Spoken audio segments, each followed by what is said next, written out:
Olá pessoal, bom dia ou boa tarde, né? Dependendo do horário que você esteja assistindo essa aula. Bom, hoje nós vamos dar continuidade à aula de Química, ao conteúdo de Química que nós estávamos estudando na nossa última aula presencial, ok? Lembram que antes da gente entrar nesse período de isolamento, né, de quarentena, nós tínhamos começado a estudar o conceito dos modelos atômicos, não foi isso? Não deu tempo de continuarmos, não deu tempo de concluirmos o conteúdo, fazer exercícios para exercitar. Então hoje eu vou fazer um pequeno resumo do conteúdo que a gente começou a ver e na próxima aula a gente dá continuidade com exercícios, ok? Antes de entrarmos propriamente no conteúdo de modelos atômicos, eu só quero relembrar com vocês o conteúdo de matéria. Lembram o que é matéria? Matéria foi o nosso primeiro conteúdo que nós estudamos no primeiro bimestre. Nós vimos lá no primeiro bimestre, no comecinho do ano, que matéria é tudo que ocupa lugar no espaço e possui massa. Eu preciso ter essas duas características para classificar uma substância ou um determinado material como matéria, ok? Se esse material apresentar apenas uma dessas características, eu não classifico como matéria. Tá, então exemplos de matéria que a gente tem. Árvore. As árvores são matéria, né? As árvores ocupam lugar no espaço, as árvores possuem massa, então são matéria. Água. Água também é matéria. A água ocupa lugar no espaço e a água possui massa. Rocha. Rocha também é matéria. Rocha ocupa lugar no espaço e possui massa. O ar. O ar é matéria? Sim, o ar é matéria. O ar ocupa lugar no espaço. O ar possui massa? Possui massa. Apesar de não vermos, nós até conseguimos sentir, não é? Quando o ar está em movimento, e aí a gente está falando do vento, nós conseguimos sentir ele tocando a nossa pele. Então, o ar é matéria porque ele ocupa lugar no espaço e possui massa. Durante muito tempo, né, já desde a antiguidade, aí a gente está falando agora lá do século V a.C., na Grécia Antiga, alguns pensadores, alguns filósofos já faziam alguns questionamentos em relação a essa matéria. E o principal deles era de que era composta essa matéria. E o que aconteceu? Demócrito e Leucipo, que eram dois pensadores da época e até bastante respeitados, eles começaram a se questionar se essa matéria, sendo dividida em várias partes, se chegaria um momento em que ela não mais seria divisível. E aí como é que eles faziam? Eles pegavam determinadas matérias, por exemplo, uma rocha, e começavam a partir essa rocha em vários pedacinhos. E aí ficavam se questionando, será que chegará uma hora que nós não mais vamos conseguir partir essa rocha e essa parte dela vai ficar tão pequena que ela vai ser indivisível?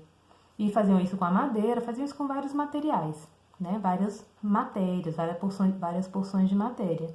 E aí pensaram durante algum tempo e chegaram à conclusão de que certamente sim.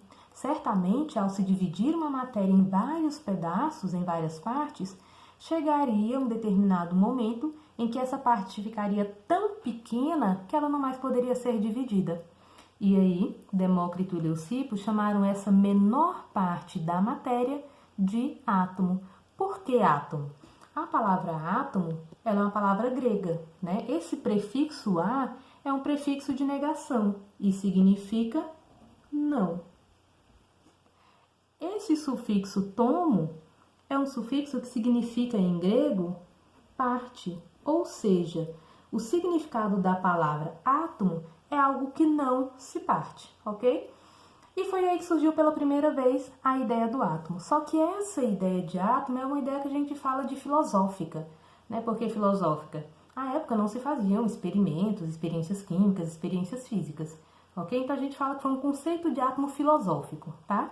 E essa ideia veio de Demócrito e de Leucipo lá na Grécia Antiga por volta do século V a.C. Tranquilo? Já alguns anos depois, ali por volta de 1803, um outro carinha, um outro químico, né, estudioso, John Dalton, ele seguiu esse estudo a respeito da matéria, a respeito desse átomo. E aí, depois de algumas experiências, Dalton chegou à conclusão de que o átomo ele era esférico. O que é algo esférico? Algo esférico é algo redondo. E Dalton dizia, o átomo existe sim, O átomo é a menor parte da matéria e esse átomo é esférico. Dalton dizia também que esse átomo era maciço. Como assim maciço? Era um material duro, né? Um material resistente. Esférico, maciço, indivisível. Dalton, ele disse que era impossível, indivisível. Dalton dizia que era impossível dividir um átomo, que ele já era tão pequeno que era impossível parti-lo em partes menores. Por isso, o átomo seria indivisível. Só que uma característica interessante que Dalton disse a respeito do átomo foi que esse átomo é rearranjável. Como assim rearranjável? O que significa isso? Significa que esses átomos, lógico, o átomo da madeira é um, o átomo da rocha é outro, ok? E aí ele disse que esses átomos eles poderiam se reagrupar, se rearranjar para formar substâncias novas. Por isso essa característica de ser rearranjável.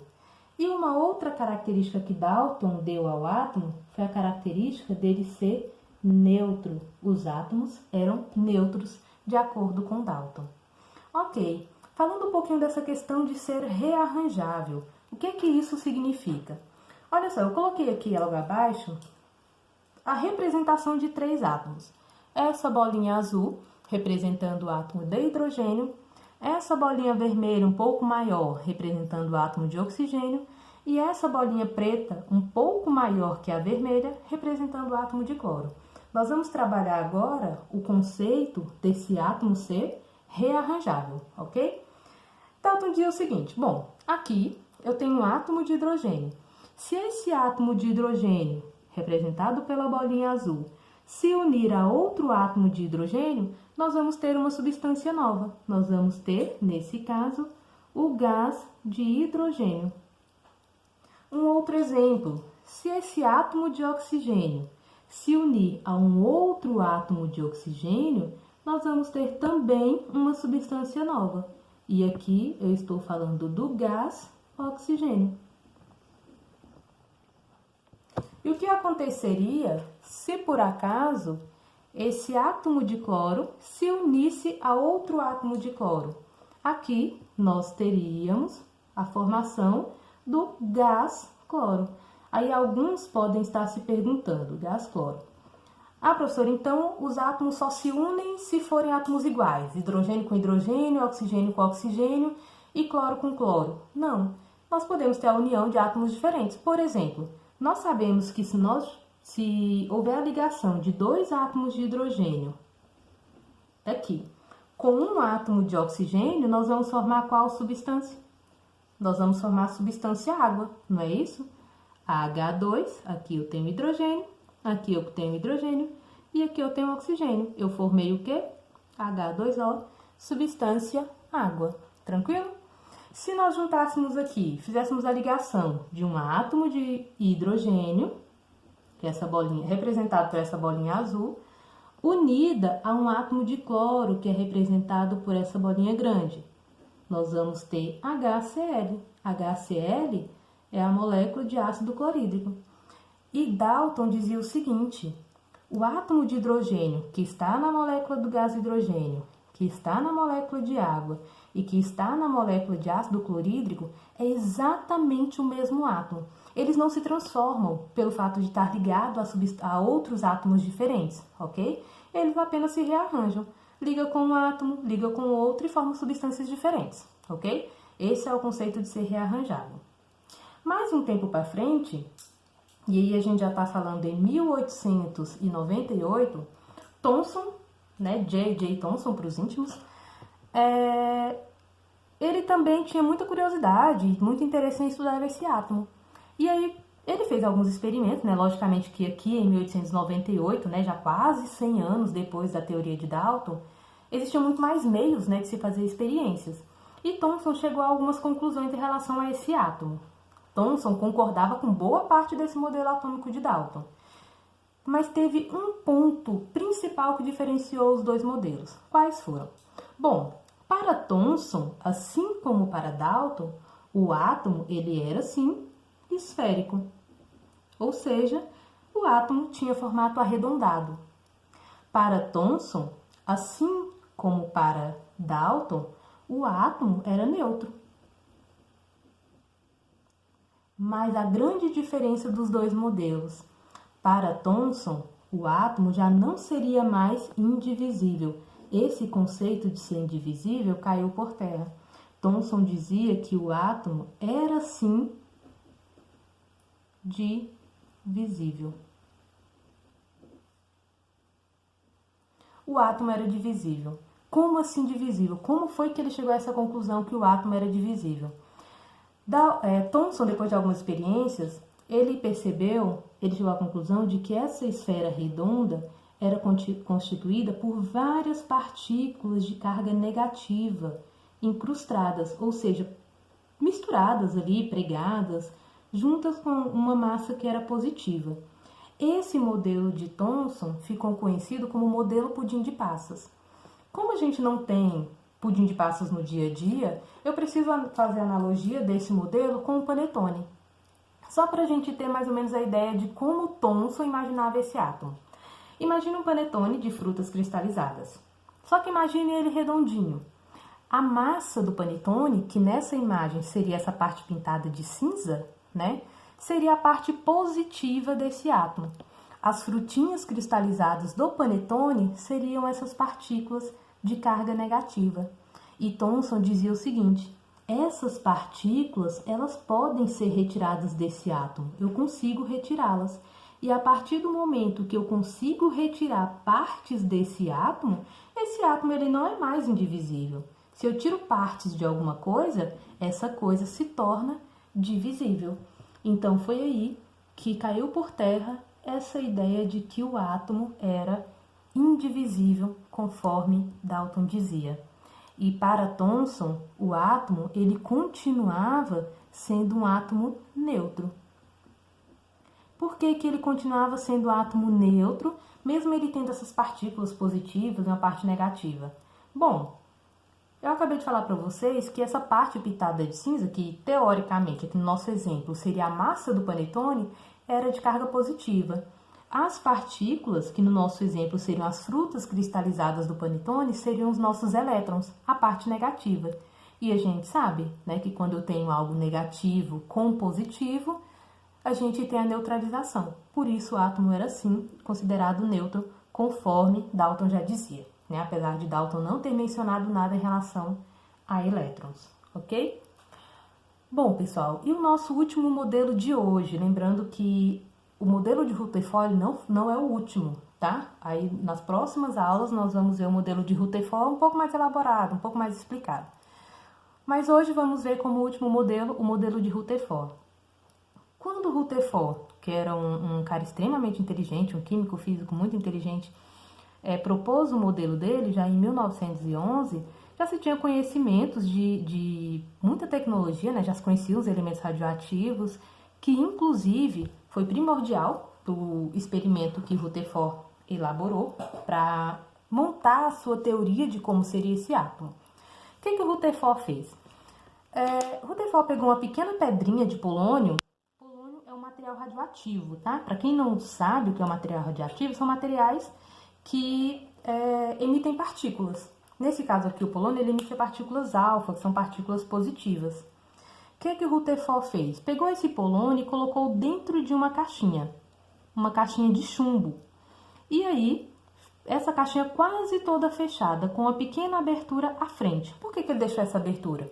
O polônio, como elemento radioativo, ele emite algumas partículas e ele deixou aberto para que essas partículas pudessem sair, ok? As partículas do polônio, elas não conseguem atravessar a parede do material chumbo, que seria o composto dessa caixinha aqui. Então, ele deixou a abertura para que essas partículas pudessem sair livremente. À frente dessa caixinha aqui, com esse polônio, ele colocou uma pequena lâmina de ouro, uma lâmina bem fininha de ouro. E aí, ele fechou, colocou todo esse experimento dentro de uma outra caixa maior. E ele guardou essa experiência. O que o Rutherford estava pensando? Bom, se realmente o átomo é esférico, como diz Dalton, como reafirma, né, Thomson, Então, essa partícula de ouro, ela é formada por vários átomos, né, do ouro. Então, são várias bolinhas, uma coladinha na outra. E uma vez que eu coloco várias bolinhas, uma coladinha na outra, não fica espaço entre elas. E se não tem espaço entre elas, as partículas que saírem daqui do polônio não vão conseguir atravessar, ok? Só que, para surpresa de Rutherford, o que aconteceu?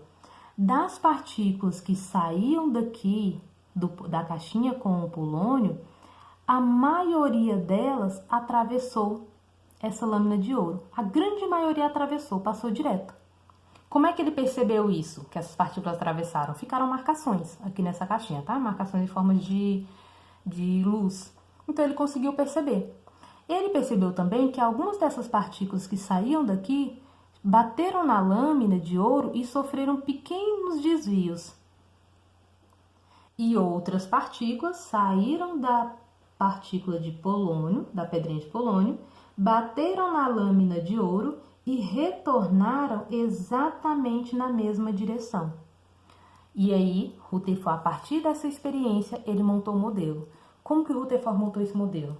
Ele imaginou que o átomo teria um núcleo, e esse núcleo seria denso, seria maciço, né, bastante resistente. E ele imaginou que teria muito espaço vazio nesse átomo. Bom, como é que seria explicado o fato de tantas partículas terem atravessado a lâmina de ouro se não fossem por espaços vazios? E aí, ele imaginou algumas eletrosferas, né, bem grandes em volta desse núcleo. E os elétrons? Os elétrons, eles realmente existiam. Foram comprovados por Thomson. Esses elétrons ficariam aqui, ó, distribuídos nessa eletrosfera, girando em torno desse núcleo.